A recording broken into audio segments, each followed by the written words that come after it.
Let's talk about the Tika-Tika in the room. You're listening to That Music Podcast with Bryson Tarbett, the curriculum designer and educational consultant behind That Music Teacher and the Elementary Music Summit. Each week, Bryson and his guests will dive into the reality of being an elementary music teacher and how music can truly be transformative in the lives of the students you serve.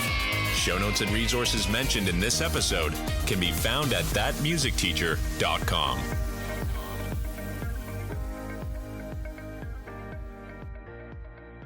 Welcome back to That Music Podcast. Today, we're diving into one of the most exciting and sometimes tricky rhythmic concepts, in my opinion at least, for elementary music students, and that is Tika-Tika, our beloved 4/16th notes.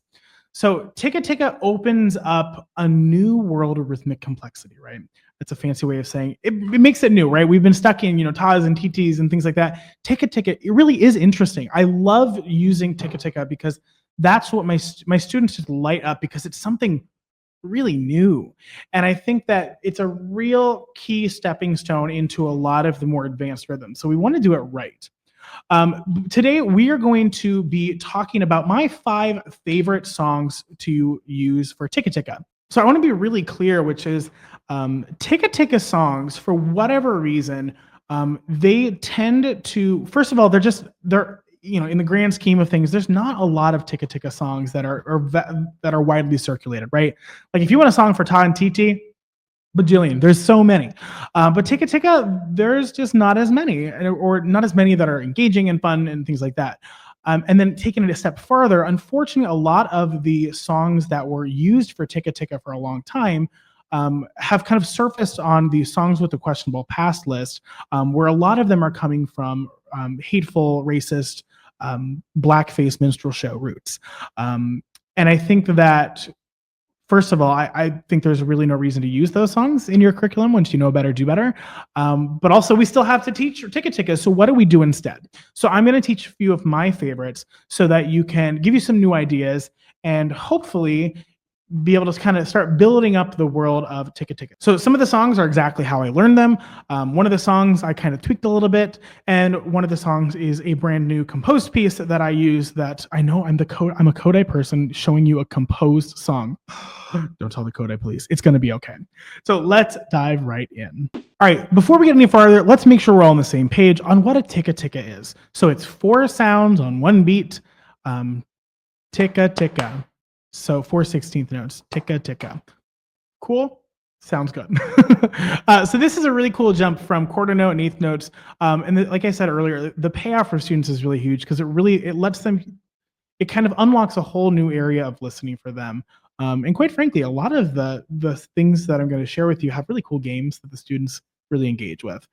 So for me, Tika-Tika always showed up in 3rd grade. I know some people are getting it as late 2nd grade. Some people are doing 4th grade. Whatever works for you is working for me. Let's talk about how we do this. As we've discussed in previous episodes, the repertoire that we choose for our students is incredibly powerful and holds a lot of weight.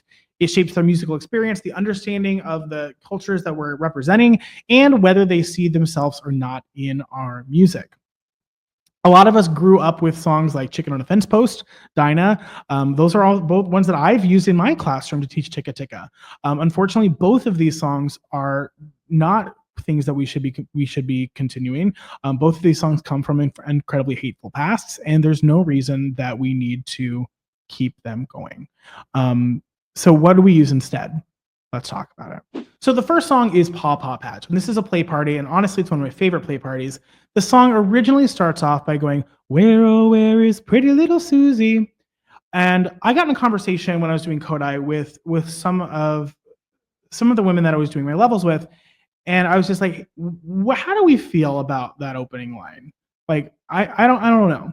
And someone mentioned, like, I'm not really sure I would like my classmates to be calling me pretty, or to basically just thinking like, I feel like it's a little icky. It's not great. So for me, I kind of took that to heart. And I changed the words. I changed the song a little bit. I know, again, I'm a Kodai person changing songs. So the version that I did and that I use in my classroom is a little bit different. And it actually takes out a lot of Tika-Tikas because it's changing Pretty Little Susie to My Friend Susie, But honestly, I like that better because it makes the ticka-ticka that remains a little bit more present. So this is the version that I teach in my classroom. Where, oh, where is my friend Susie? Where, oh, where is my friend Susie? Where, oh, where is my friend Susie? Way down yonder in a pawpaw patch. Come on, friends, let's go find her. Come on, friends, let's go find her. Come on, friends, let's go find her. Way down yonder in a pawpaw patch. Picking up pawpaws, put him in her pocket. Picking up pawpaws, put him in her pocket. Picking up pawpaws, put him in her pocket. Way down yonder in a pawpaw patch. So that's the version I used in my classroom. It's a play party. It's really cool. It's a long way set, which is with a little bit of peel the banana here, going under the bridge. It's a lot of fun. My students really love this. And we did this every year at our family folk dance night. And I would actually create one giant long way set with all of my third graders. Probably should have split it in half, but it was a lot of fun. So the next song that I have is actually one that I composed. So the game goes like this. Essentially, students are scattered all the way around the room, and I use bean bags or something else that I had that are just kind of scattered around the room. That's the nectar. So while students are singing the song, there's going to be a few students that are kind of chosen as bees. And during the bee section, see what I did there?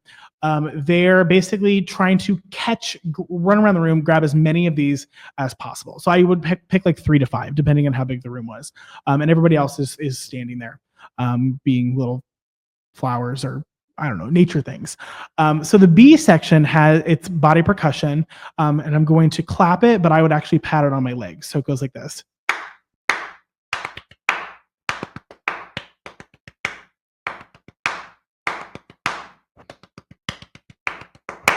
So there's a lot of ticka-tickas in there, right? So it's ta, ta, ticka-ticka-ta, ticka-ticka-tee-tee, ticka-ticka-ta, ticka-ticka-ta, ticka-ticka-ta, ticka-ticka, ticka-ticka, ticka-ticka-ta.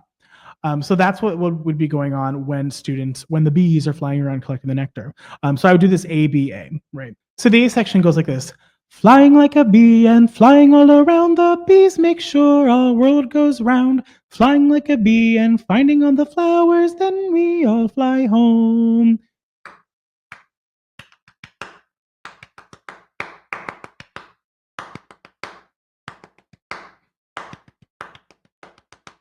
Flying like a bee and flying all around the bees, make sure our world goes round. Flying like a bee and finding all the flowers, then we all fly home. And then you would count and see who has the most nectar. Again, it's a composed song, but it's okay, and the students love it. Up next is a song called Fire in the Mountain. So there is a T-ticka in here, but just ignore it. I promise it's going to be okay. Because I think this is a really good way to just practice ticka-ticka, even if you're not necessarily like getting in the weeds and extracting it. So the song goes like this. Fire in the mountain, run boys run. You with a red coat, follow with the drum shall beat and the beat shall run. Fire in the mountain, run boys run. Run boys run, ticka-ticka-ta. I like this one. The game is basically having somebody in the middle with a tubano or a gathering drum, and they're keeping the beat. And basically, they just keep singing the song over and over and over again while everyone's walking in the circle. And then when they stop, it kind of turns into a musical chairs moment, right? You're trying to find a partner. And then always you have an odd number, so someone always ends up on the drum the next time around. Again, it has a T-ticka in it, but it's going to be okay, I promise. Up next is Tidy-O, another one that I used a lot for my family folk dance night. It goes like this. Past 1 window, Tidy-O. Past 2 windows, Tidy-O. Past 3 windows, Tidy-O. Jingle at the window, Tidy-O. Tidy-O, Tidy-O. Jingle at the window, Tidy-O. Tidy-O, Tidy-O. Jingle at the window, Tidy-O. So this is another movement game. So you have 2 circles with kind of facing each other. Everyone has a partner. And then on the every word pass, everybody rotates around the circle. So pass, moving. Pass 1 window, Tidy-O. Pass 1 window, Tidy-O. And then on Tidy-O, you're hitting your legs, tie, clap, D, out, O, Tidy-O, Tidy-O. Jingle at the window, Tidy-O. A lot of fun. And last but certainly not least is Old Brass Wagon. This is one that I would use for the opening of my family folk dance night, and I would actually invite our families to come up with us. And the song goes like this. Circle to the left, old brass wagon. Circle to the left, old brass wagon. Circle to the left, old brass wagon. You're the one, my darling. And you can change it up, right? Circle to the right, old brass wagon, or up and down, or in and out, or dance all around, whatever. I like this one because, again, it's easy. It's a great movement activity. It's really easy. It tells you exactly what to do, and has a lot of ticka-tickas in it that can be easily pulled out.